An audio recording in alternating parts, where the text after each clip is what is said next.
Rocky Talk TV. I'm your host, V. Make sure that you like, share, and subscribe, please. Anytime that I do drop a video, please make sure that you hit the notification bell so that anytime I do have new content, you'll be the first one to get it. Thank you. I want to title this video,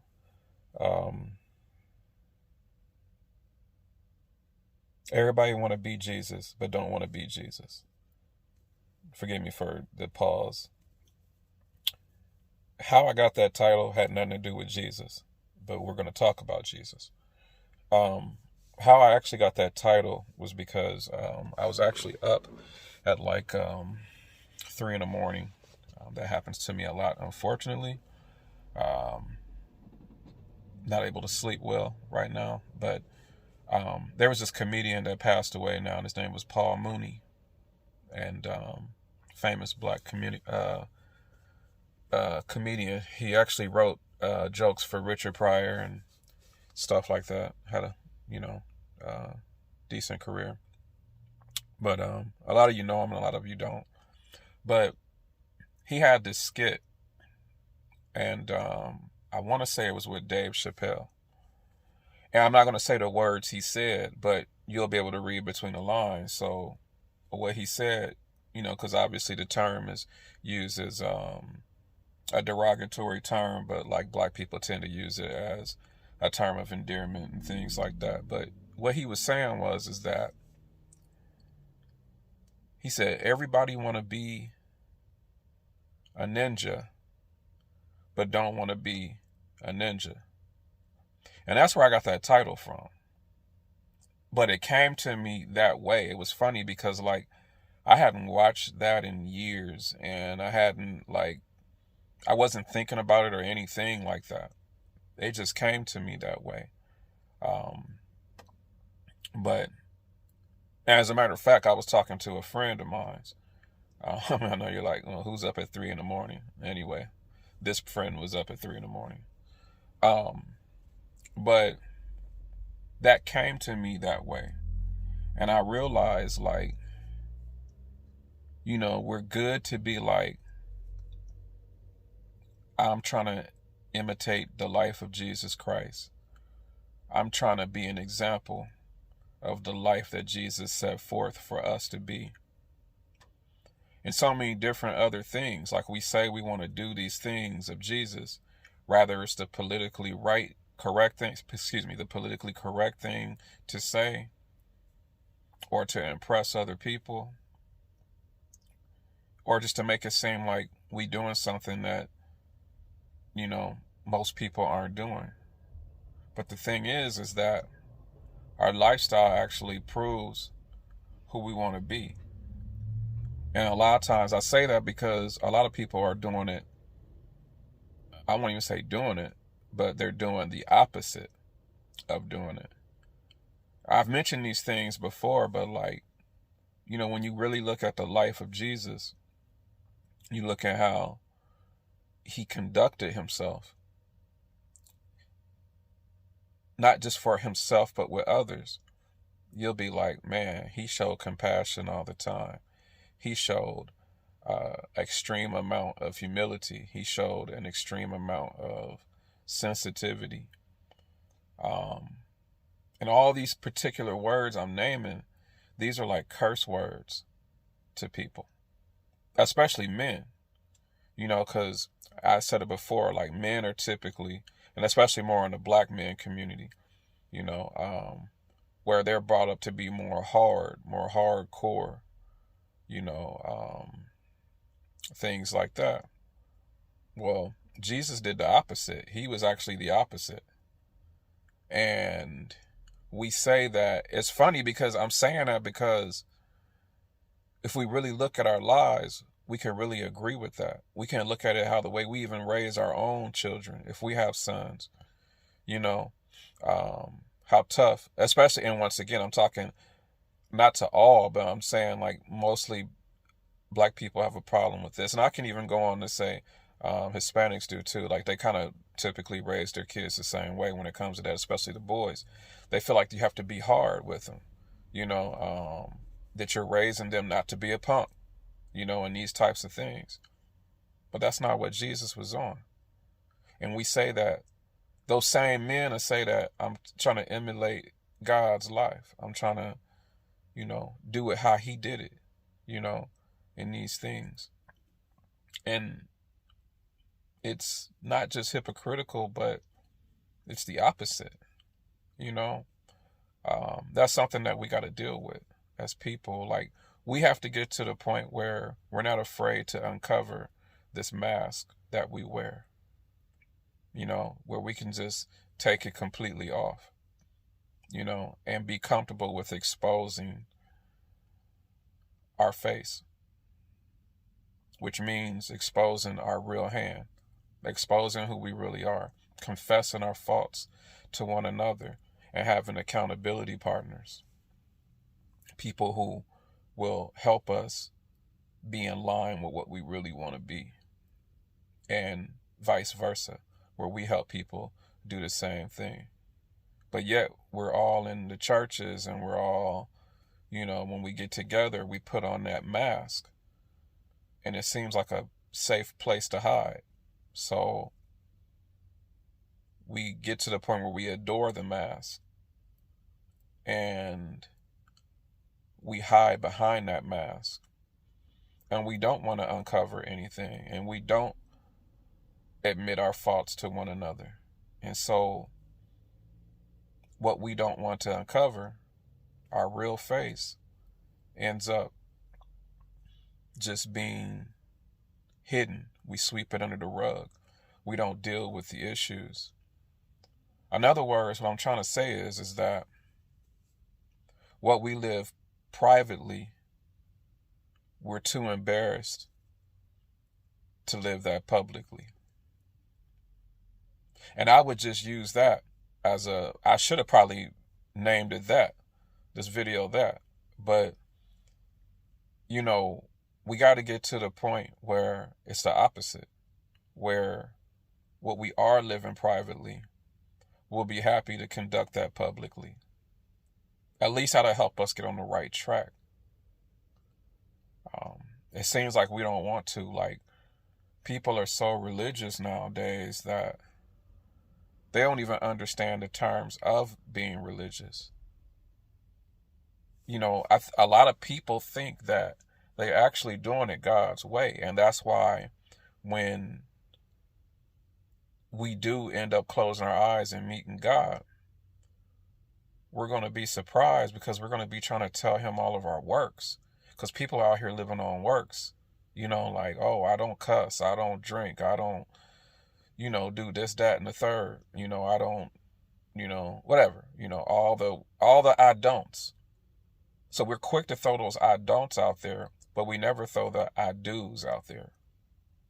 I do have a problem with this. I do struggle with this. I am addicted to this. I have a problem with that. I need to fix that.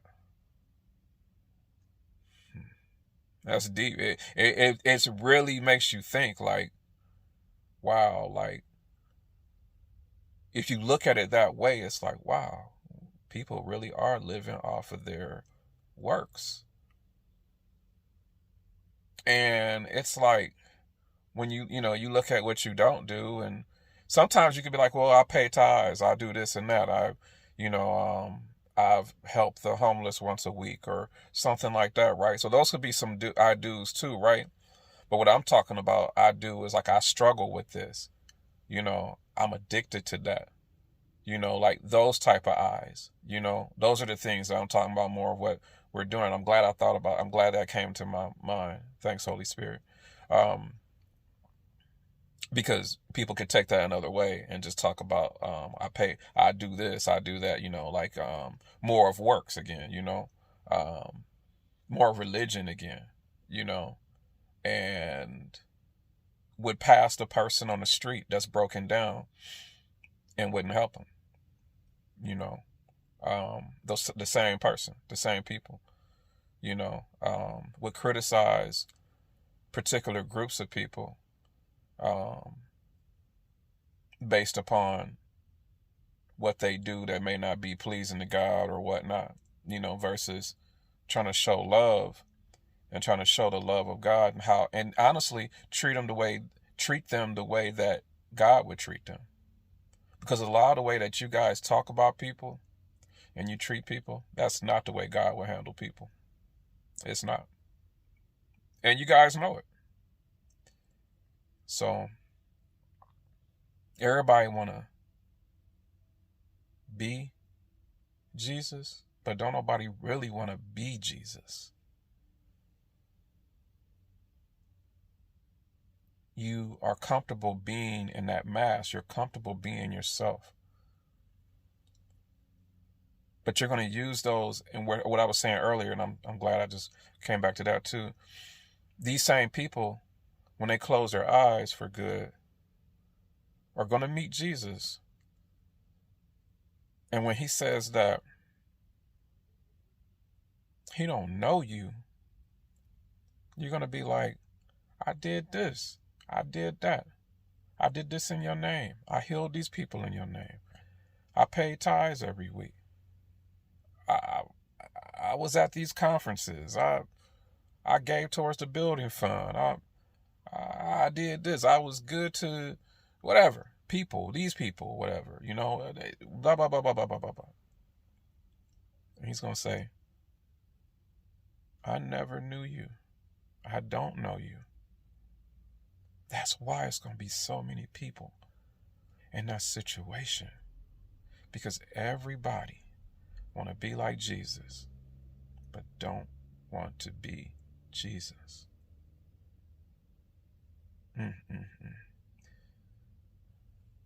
Well, this went a little bit over time than I thought it would. I thank you guys for listening to me. It's an important message. I feel it's from my heart. And I'm going to tell you why. Everything I just said earlier, I've done all this stuff. I've done it all. I haven't been sensitive to some people. I haven't been so compassionate to a lot of people. I haven't been as forgiving to a lot of people in the past. I'm learning these things now because I'm telling you, this is the time to do it now. It's time to do this right now, because when you don't do this now and you get to that point, and this is for believers, unbelievers, whoever, but when you get to that point, when you close your eyes and you take that last breath and you meet Jesus,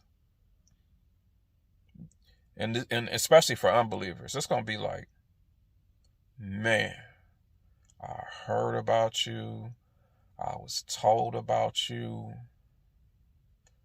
and here you are. And out of their amazement, and this is why they say that every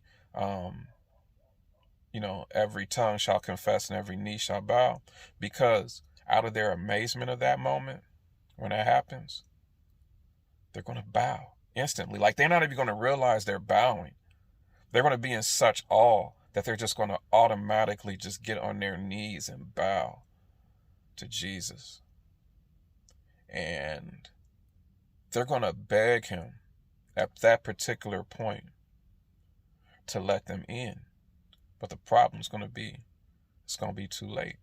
Because you can't make that decision when you get to that point and meet him and just be like, okay, accept me now. I know I'm just now meeting you. I know I just took the time to do it now. I said I was going to do this, when I was breathing, when I was out there. I got busy. I got caught up in this and that. I meant to come to you. I meant to do this and that. I meant to get it together. And he's going to be like, I don't know you.